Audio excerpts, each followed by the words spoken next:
और आइए आप शुरुआत करने जा रहे हैं आज की एक बड़ी खबर के साथ। आज दिल्ली में, देश की राजधानी दिल्ली में एक बहुत बड़ी बैठक बुलाई गई और यह बैठक क्या तीसरे मोर्चे को फिर से मोदी के खिलाफ एकजुट करने को लेकर थी। तो मोदी वर्सेस ऑल, फिर फ्लॉप होगा क्या तीसरा मोर्चा? यह तस्वीर देखिए जरा। शरद पवार का घर है, बड़े बड़े नेता मौजूद हैं। यशवंत सिन्हा को आप देख रहे हैं, ये बैठे ठीक बगल में शरद पवार बैठे थे और बड़े बड़े नेता इस बैठक में मौजूद थे। कौन कौन सी पार्टियां इसमें मौजूद थी? जयंत चौधरी, आरएलडी के नेता जयंत चौधरी भी इसमें शामिल थे।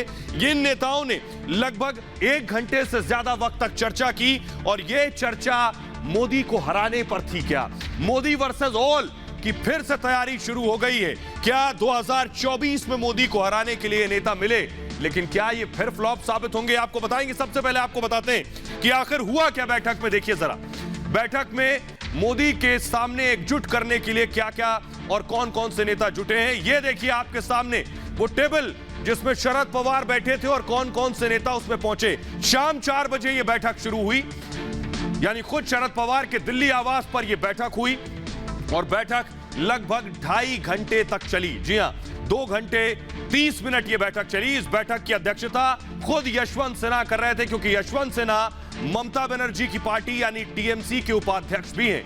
बैठक में 8 दलों के नेता पहुंचे।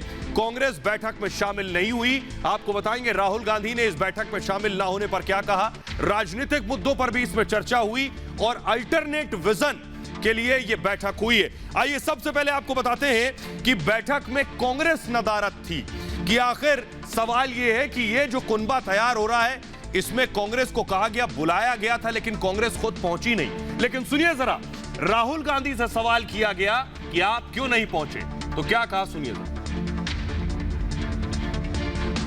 Mr. Sharad Pawar has convened a meeting of a number of opposition leaders and people. So I would just like if you could react on that also. My request. Okay, on the political aspect, my intention here is to bring focus on COVID.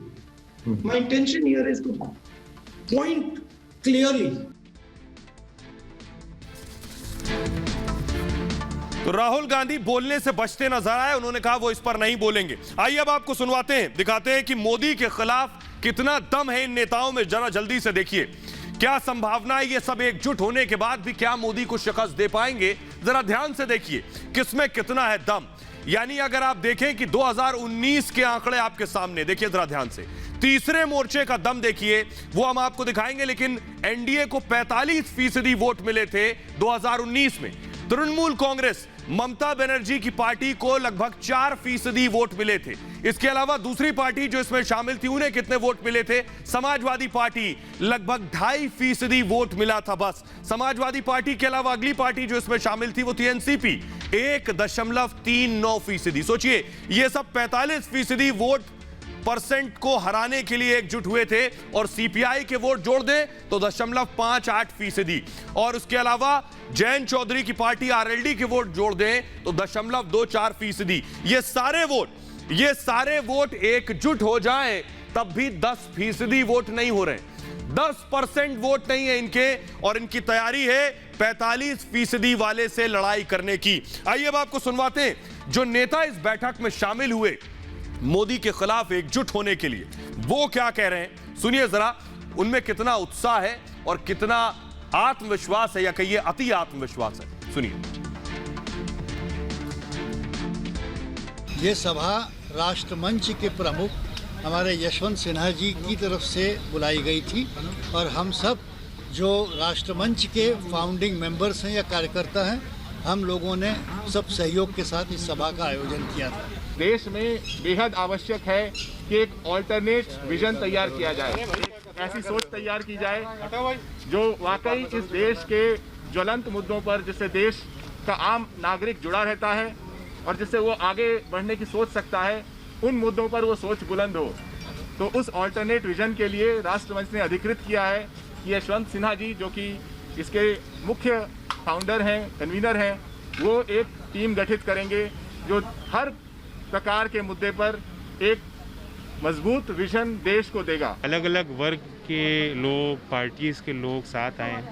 3 साल पहले मंच का गठन हुआ था, तो मुद्दे सारे राजनीतिक होते हैं, लेकिन हमने किसी चुनाव को संदर्भ में रखते हुए या किसी एक सरकार के संबंध में बातचीत नहीं की। बड़े मुद्दों पर चर्चा की है। देश की जो समस्याएं हैं, महंगाई की है, किसान की समस्या है, बेरोजगारी की समस्या है, दमन की समस्या है, लोगों की आज़ादी की समस्या, इन सभी पे बात हुई है।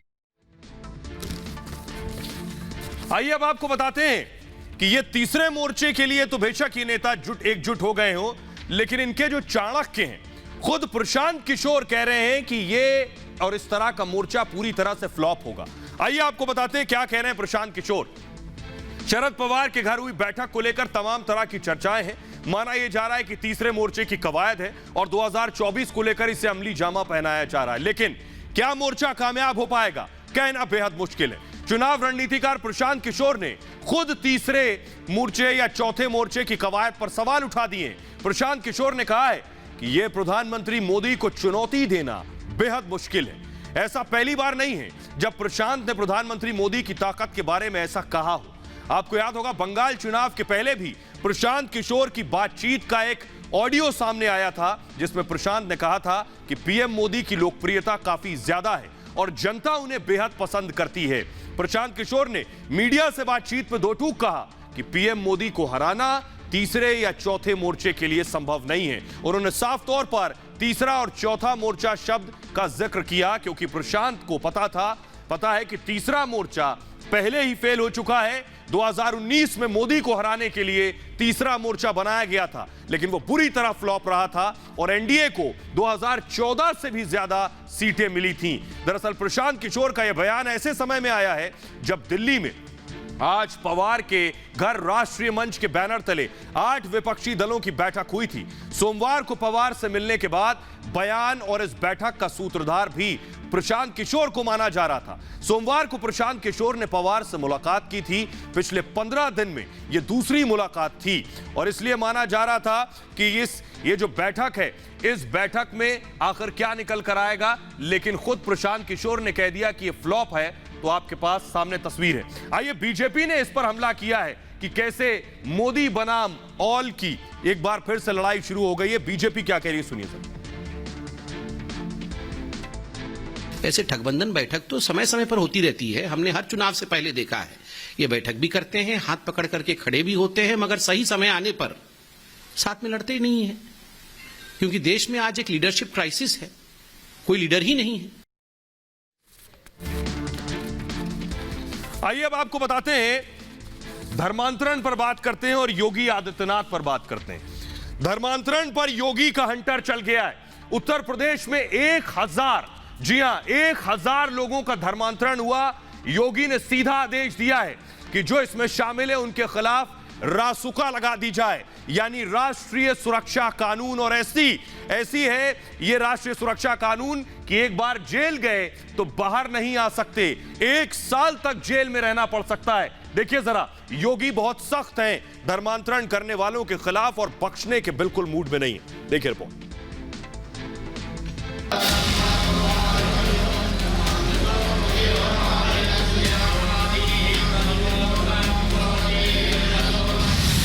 धर्मांतरण मामले में सीएम योगी का एक्शन।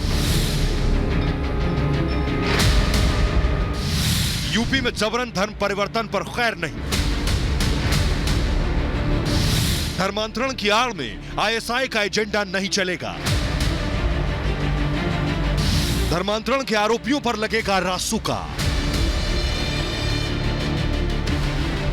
कानून बनाएंगे छद्मवेश में, चोरी छुपे, नाम छुपा करके, स्वरूप छुपा करके जो लोग बहन बेटियों की इज्जत के साथ खिलवाड़ करते हैं, उनको पहले से मेरी चेतावनी, अगर वे सुधरे नहीं तो राम नाम सत्य है की यात्रा अब निकलने वाली है।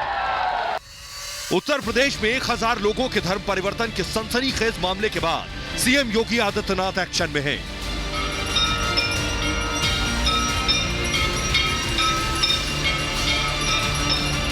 सीएम योगी ने आरोपियों के खिलाफ कड़ी कार्रवाई के आदेश दिए हैं। यूपी एटीएस ने धर्मांतरण मामले में 2 आरोपियों को गिरफ्तार किया। इनकी गिरफ्तारी के बाद कई चौंकाने वाले खुलासे हुए। ये लोग गैर मुस्लिम लोगों का धर्म परिवर्तन करवाते थे। धर्मांतरण के लिए उमर गौतम के निशाने पर दिव्यांग, गरीब और बेरोजगार होते थे, जिन्हें नौकरी और पैसे का लालच देकर उमर गौतम धर्म परिवर्तन करवाता था। 72 घंटे के अंदर उन्होंने उसको डेवलप किया और 2 लोगों को गिरफ्तार किया है। जो अभी तक सूचना मिली है 100 से अधिक लोगों का धर्मांतरण किया है। उत्तर प्रदेश में तो किया ही है, बाकी प्रदेश में जो है सूचना आ रही है। एक मूक बधिर विद्यालय है, वहाँ पर कुछ फंड्स भी आए हैं, शायद विदेशों से आए हैं, उसकी भी जांच पड़ताल की जा रही है। तो बहुत जल्दी इस पर जो है खुलासा और आगे होगा। और आइए अब आपको बताते हैं जो इस धर्मांतरण में शामिल हैं उनके खिलाफ क्या सख्त कार्रवाई होने वाली है। योगी ने क्या आदेश दिए हैं, देखिए जरा। 1000 से ज्यादा लोगों के धर्मांतरण का मामला सामने आने के बाद सीएम योगी एक्शन में है। योगी ने पूरे मामले की जानकारी ली और एनएसए, जिसे रासुका कहते हैं, के तहत कार्रवाई का आदेश दे दिया। इसके साथ ही आरोपियों की संपत्ति जब्त करने के भी निर्देश दे दिए गए। दोनों आरोपियों पर रासुका के तहत सख्त कार्रवाई होगी। रासुका कानून में किसी भी आरोपी को 1 साल तक जेल में रखा जा सकता है। देश के खिलाफ साजिश रचने के लिए बिना आरोप के भी हिरासत में रखा जा सकता है और 3 महीने पर हिरासत को बढ़ाया जा सकता है, यानी 3 महीने तक बढ़ाकर 1 साल तक जेल में रखा जा सकता है। रासुका लगने के बाद जमानत मिलना भी मुश्किल है। धर्मांतरण केस के दोनों आरोपियों के खिलाफ गैंगस्टर एक्ट के तहत भी कार्रवाई होगी। तो आइए अब आपको दिखाते हैं, वो तस्वीरें दिखाते हैं कि योगी की पुलिस फौरन एक्शन में आई इस खबर के बाद। और ये देखिए तस्वीरें हम आपको दिखा रहे हैं, नोएडा की सोसाइटी है जिस जगह पर छापा मारा गया, यहां पहुंची पुलिस, योगी की पुलिस इस सोसाइटी में पहुंची। तस्वीरें हम आपको दिखा रहे हैं, उत्तर प्रदेश पुलिस को आप देख रहे हैं। पुलिस की एक टीम पहुंची जो यहां इन्वेस्टिगेट करने पहुंची थी और यहां वो छात्र रह रहे थे जो दिव्यांग थे, जिनका धर्मांतरण करवाया गया। आइए अब आपको बताता हूं कि कैसे ये पूरा मामला खुलकर सामने आया, ये आपको दिखाने जा रहा हूं, क्योंकि अब तक ये दबा छुपा था। पुलिस दरअसल दूसरे मामले को इन्वेस्टिगेट कर रही थी और उसकी जांच के दौरान यह मामला सामने आया। वो बताएं उससे पहले आपको रैकेट बताते हैं, यह नेटवर्क कहां तक चल रहा था, कौन कौन से राज्य इसमें शामिल थे। उत्तर प्रदेश, इसको जल्दी से मूव करेंगे, उत्तर प्रदेश, महाराष्ट्र इसमें शामिल है जहां यह रैकेट चल रहा था। दिल्ली में धर्मांतरण के मामले सामने आ रहे थे क्योंकि दिल्ली के जामिया नगर में ही ये दोनों रह रहे थे। हरियाणा इसमें शामिल है, हरियाणा में भी ये नेटवर्क चल रहा था। आंध्र प्रदेश यानी दक्षिण भारत तक इनके तार फैले हुए थे। केरला यानी दक्षिण भारत में देखिए कितनी नीचे तक इनके तार फैले हुए थे और यहां ये लोग दरअसल कैसे पूरे सिंडिकेट के साथ इसको चला रहे थे। आइए आपको बताते हैं कि पूरा मामला खुल कैसे गया, कैसे दूध का दूध और पानी का पानी हुआ। देखिए जरा, हुआ क्या कि 2 जून को गाजियाबाद में एक रेड पड़ी, इसे मूव करेंगे। पुलिस ने 2 संदिग्धों को पकड़ा। इस रेड में पूछताछ में अलग अलग नाम बताए, यानी पुलिस भी पसोपेश पे पड़ गई कि जिससे पूछो उसके नाम कई है, अलग अलग नाम है। काशी गुप्ता ने काशिफ नाम बताया, यानी नाम काशी गुप्ता और नाम काशिफ बताया। यहीं से मौलाना गौतम का सुराग मिला। ये मौलाना गौतम का भी किस्सा बड़ा पेचीदा है। गौतम ने पहले खुद धर्म परिवर्तन किया, यानी मौलाना गौतम, ये जो आप देख रहे हैं, ये गौतम ने खुद पहले धर्म परिवर्तन किया और श्याम गौतम से उमर गौतम बन गए। इनका नाम था पहले श्याम गौतम और बन गए उमर गौतम और खुद ये वाला धर्मांतरण का काम करने लगे। फिर 1000 लोगों का धर्मांतरण कराया, 1000। आईएसआई की फंडिंग का भी खुलासा हुआ, यानी पाकिस्तान से भी फंडिंग आ रही थी। आइए अब आपको सुनवाते हैं। इस पर चारों तरफ से प्रतिक्रियाएं भी आ रही हैं, बहुत से लोग इसे सियासी भी मांग रहे हैं। चुनाव उत्तर प्रदेश में नजदीक है, तो क्या ये सब उत्तर प्रदेश चुनाव की वजह से ही बाकायदा एक नेटवर्क और सिंडिकेट की तरह हो रहा था? सुनिए जरा।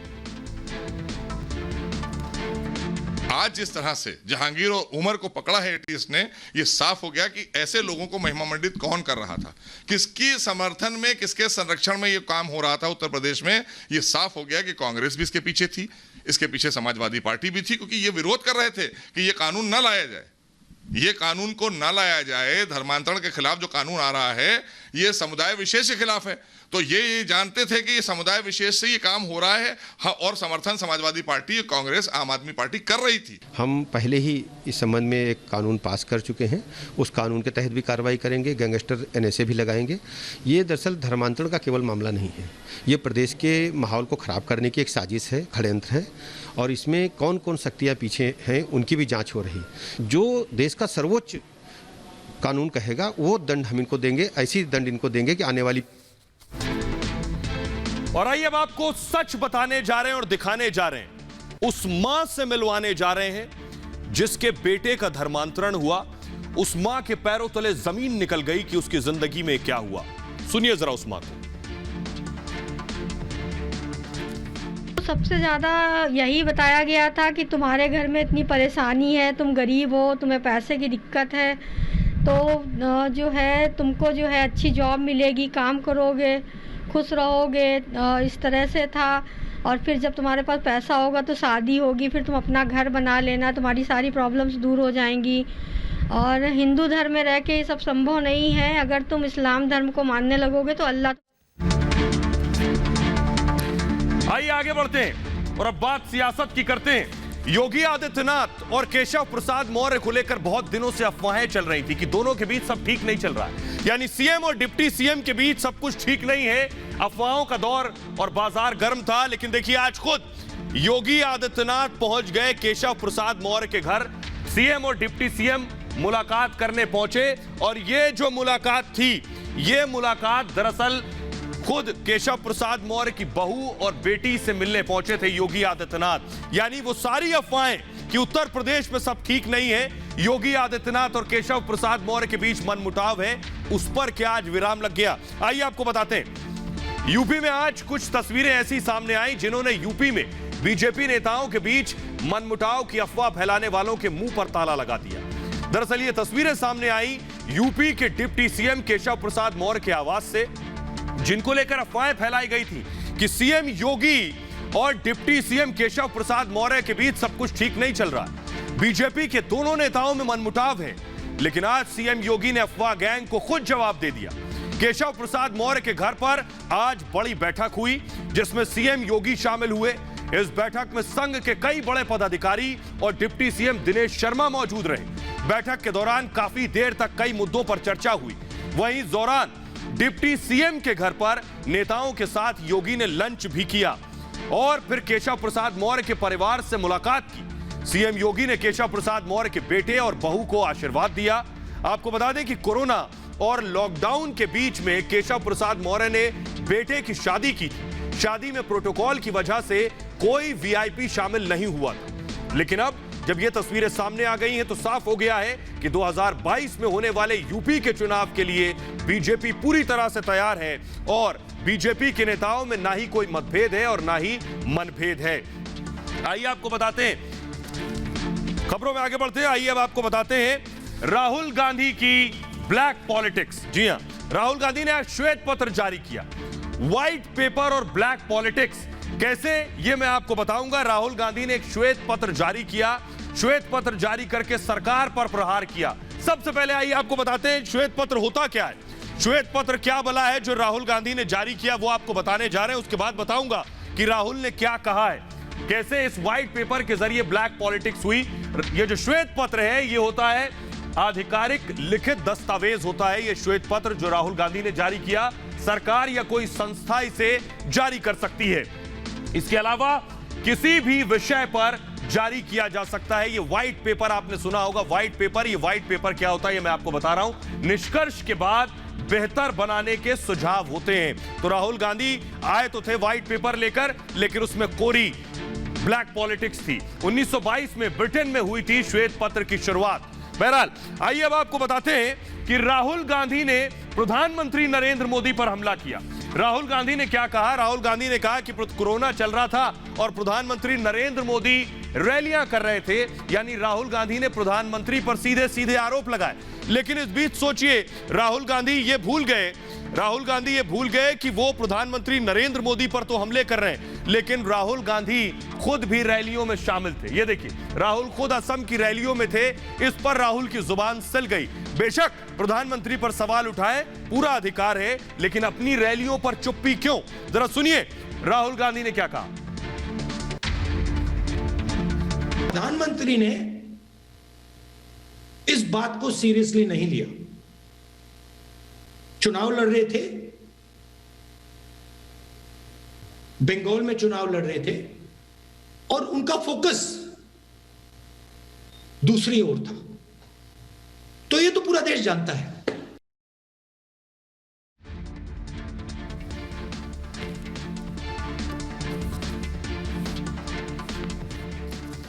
तो राहुल गांधी को आपने सुन लिया, लेकिन राहुल गांधी ने मौत पर भी सियासत की।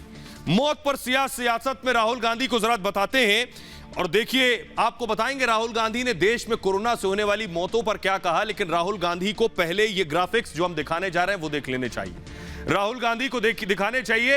ये देखिए जरा, मैं जो दिखा रहा हूं, राहुल गांधी को आंखें खोल लेनी चाहिए। मध्य प्रदेश में कोरोना से 8,736 मौतें हुई हैं और छत्तीसगढ़ में 13,395 मौतें हुई हैं। यानी एक तरफ बीजेपी शासित राज्य है और एक तरफ कांग्रेस शासित राज्य है। मध्य प्रदेश, छत्तीसगढ़ पहले एक थे। दोनों राज्यों में मौत का आंकड़ा राहुल गांधी देख लें। दूसरी तस्वीर में दिखाऊं, दूसरा राज्य देखिए आप, आपके सामने है हरियाणा और पंजाब। कभी एक हुआ करते थे, आज अलग है। बीजेपी शासित राज्य हरियाणा में 9,275 मौत हुई है, पंजाब में 15,854। कांग्रेस शासित राज्य। तीसरी तस्वीर मैं आपको दिखाऊं, तीसरी तस्वीर महाराष्ट्र और उत्तर प्रदेश की है। देखिए जरा, बीजेपी शासित राज्य उत्तर प्रदेश में जिसकी जनसंख्या लगभग 24 करोड़ है, वहां 22,000 मौतें हुई हैं। लेकिन महाराष्ट्र में जहां कांग्रेस की सरकार है, वहां 1 लाख से ज्यादा मौतें हुई हैं। राहुल गांधी को इस पर भी जवाब देना चाहिए। अपना राज्य संभल नहीं रहा, लेकिन मौत पर सियासत से भी राहुल गांधी बाज नहीं आ रहे। आइए आपको सुनवाते हैं। देखिए जरा राहुल कैसे मौत पर राजनीति कर रहे थे, सुनिए। There is no doubt that the government is hiding the truth on the number of deaths. There's no question about that. Hindustan में सेकंड वेव में 90% लोग जो मरे हैं, नीडलेसली मरे हैं।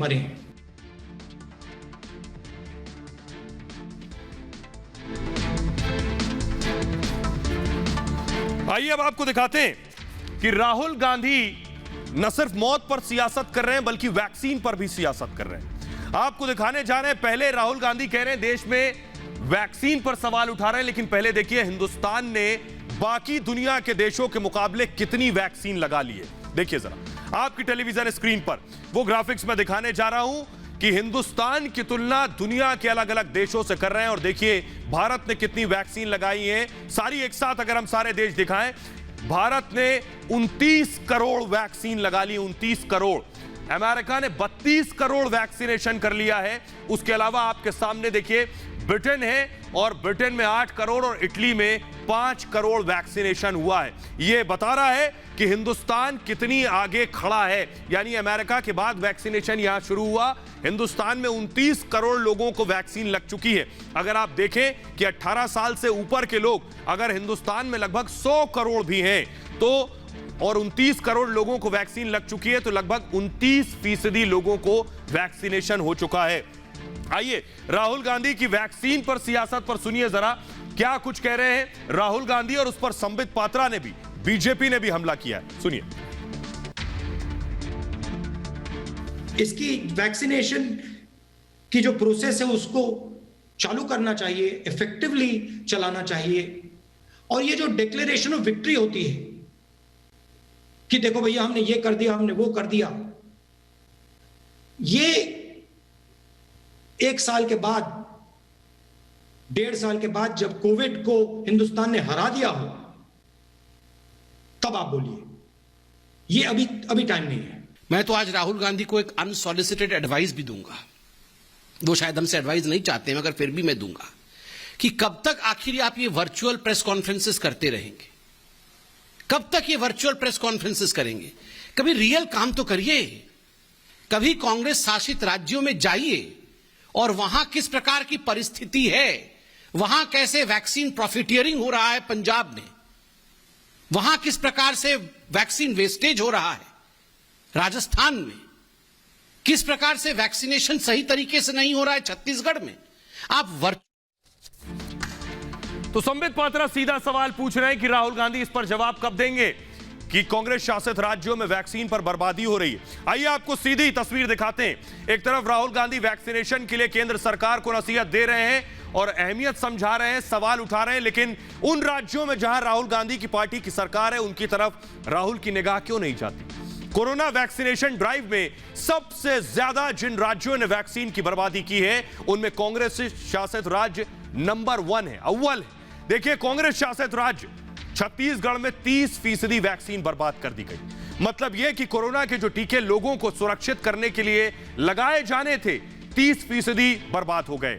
छत्तीसगढ़ में 30% टीके नहीं लग पाए, उन्हें बेकार कर दिया गया। तमिलनाडु की स्थिति देखिए, जहां कांग्रेस और डीएमके मिलकर सरकार चला रहे हैं, 15% टीके बर्बाद हो गए।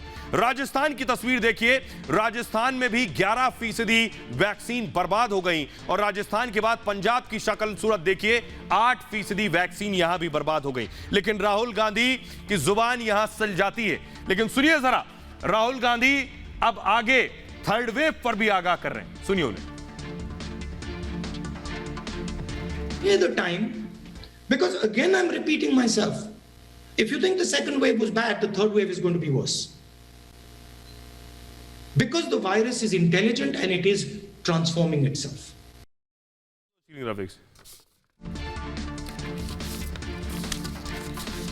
तो राहुल गांधी तीसरी लहर के लिए आगाह कर रहे हैं, लेकिन अभी से सरकार ने तैयारियां शुरू कर दी हैं। 50 से ज्यादा ऑक्सीजन प्लांट लगाने की तैयारी है। इसके अलावा बाकायदा आईसीयू बेड भी बनाने की तैयारी हो गई।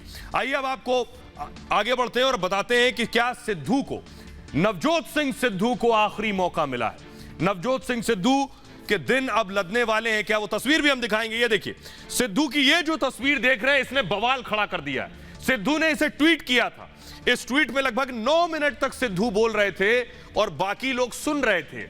लेकिन सिद्धू ने इस वीडियो में कैप्टन अमरिंदर सिंह के खिलाफ बहुत खराब भाषा का इस्तेमाल किया है। सिद्धू ने तू तड़ाक जैसे शब्दों का इस्तेमाल किया कैप्टन के लिए, और कैप्टन इस बात से खासे नाराज हैं। सिद्धू ने क्या कहा ये आपको बताते हैं, जिसके बाद कैप्टन अमरिंदर सिंह को गुस्सा आ गया।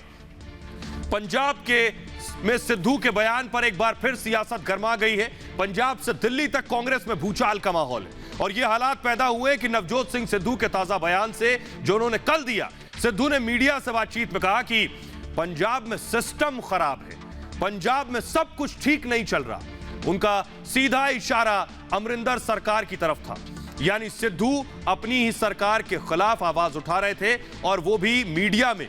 और चुनाव से ठीक कुछ महीने पहले सिद्धू कह रहे हैं मैं सिस्टम ठीक करने आया हूं। उन्होंने मीडिया से बातचीत में आगे कहा कि वो सिस्टम ठीक करने आए हैं, मतलब उनकी सरकार सही काम नहीं कर रही है और वो इसे दुरुस्त करने आए हैं। मतलब साफ है कि सिद्धू चाहते हैं कि उन्हें मौका मिले तो वो पंजाब में सिस्टम ठीक कर देंगे, जिसका सीधा मतलब है कि सिद्धू मुख्यमंत्री की कुर्सी की चाहत रखते हैं, क्योंकि इसके बगैर शायद ही कोई सिस्टम ठीक करने की बात कर सके। 2 परिवारों ने सिस्टम बर्बाद कर दिए हैं, यह कहा सिद्धू ने। सिद्धू ने केवल सिस्टम ठीक करने की बात नहीं कही, उन्होंने 2 परिवार यानी बादल परिवार और कैप्टन परिवार पर भी सवाल उठाए। हालांकि नाम नहीं लिया सिद्धू ने, लेकिन इसका सीधा मतलब है कि 2 ही परिवार हैं, या कैप्टन अमरिंदर सिंह का या फिर सुखबीर बादल का।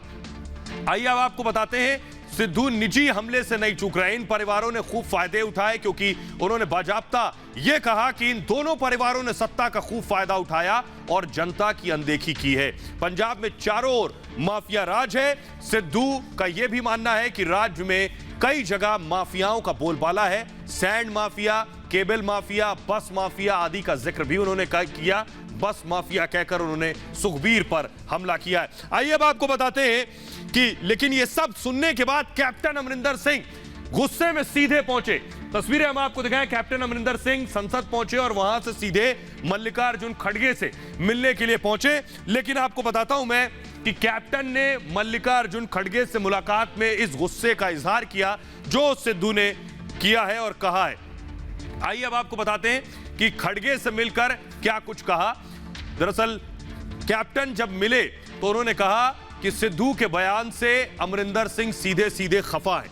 इसको मूव करेंगे जल्दी से। सिद्धू के बयान से अमरिंदर सिंह खफा है। खड़गे से मिलकर बयान पर आपत्ति जताई और सिद्धू को डिप्टी सीएम बनाने पर भी असहमत हो गए, यानी सिद्धू को डिप्टी सीएम ना बनाया जाए, यह भी उन्होंने कहा है। सूत्रों के हवाले से जानकारी है, प्रदेश कांग्रेस अध्यक्ष बनाने को भी कैप्टन अमरिंदर सिंह तैयार नहीं है कि उन्हें प्रदेश अध्यक्ष भी ना बनाया जाए। 3 सदस्यीय पैनल की अगुवाई कर रहे हैं खड़गे, उनसे मुलाकात की है। आइए अब आप बात करते हैं इमरान खान की। इमरान खान आजकल सुर्खियों में है।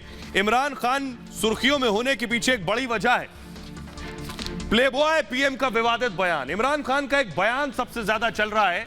उन्होंने कहा कि महिलाओं को कपड़े कैसे पहनने चाहिए, इमरान खान का यह बयान है।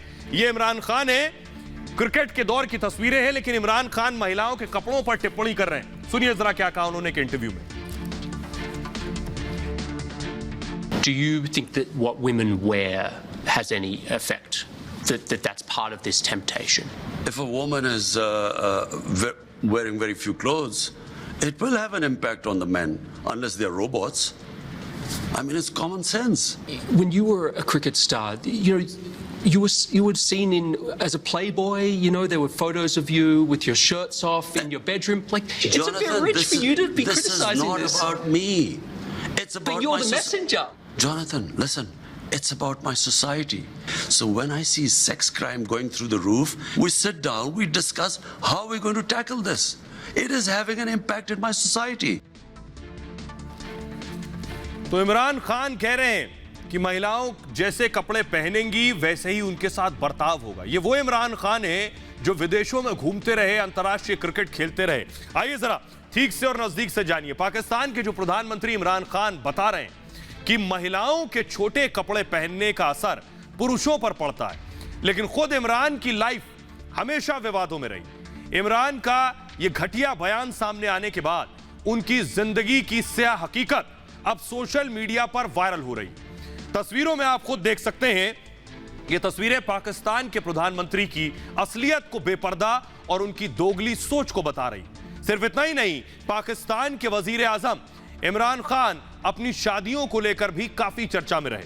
उन्होंने अब तक 3 शादियां की हैं, वहीं उनके अफेयर्स के किस्से भी सोशल मीडिया पर छाए रहे हैं। ये तस्वीरें जो आप देख रहे हैं वो इमरान की पहली बीवी जेमिमा गोल्डस्मिथ की है, जिससे उन्होंने 42 साल की उम्र में 1995 में शादी की। जेमिमा एक ब्रिटिश नागरिक हैं और एक अरबपति की बेटी हैं। वो एक फिल्म प्रोड्यूसर हैं। हालांकि आपको बता दें कि 2004 में इमरान का जेमिमा से तलाक हो गया। वहीं साल 2015 में इमरान खान ने ब्रिटिश पाकिस्तानी जर्नलिस्ट रेहम खान के साथ एक बार फिर से निकाह किया। इमरान खान उस वक्त 63 साल के थे, जबकि रेहम खान 42 साल की। लेकिन इमरान की यह शादी भी नहीं चली। 10 महीनों में ही दोनों की राहें जुदा हो गई। इसके बाद 65 साल की उम्र में फरवरी 2018 में इमरान खान ने बुशरा मनेका से निकाह किया। निकाह के दौरान बुशरा की उम्र 40 साल थी और वो इमरान की धर्मगुरु थी। कहा जाता है कि इमरान खान धार्मिक वजहों से उनके पास जाते थे। बुशरा हमेशा पर्दे में रहती हैं और इमरान ने उन्हें बिना देखे ही शादी के लिए प्रपोज किया था। वहीं इमरान के विवादित बयान के बाद उन पर हमला लगातार बढ़ता जा रहा है। मशहूर लेखिका तस्लीमा नसरीन ने इमरान खान पर निशाना साधा है। तंज कसते हुए उन्होंने इमरान की एक शर्टलेस तस्वीर पोस्ट की है, जिसमें इमरान खान शर्ट नहीं पहने हैं और लिखा है कि पुरुषों के भी कम कपड़ों का महिलाओं पर असर होता है। यानी सीधे सीधे इमरान पर निशाना साधा है खुद तस्लीमा नसरीन ने। तो इमरान को आईना दिखाया तस्लीमा ने। फिलहाल ये भारत की बात है में इतना ही। अपना बहुत ख्याल रखिए। एक छोटे से ब्रेक के लिए रुक रहे हैं, लौट रहे हैं कुछ और बड़ी खबरों के साथ।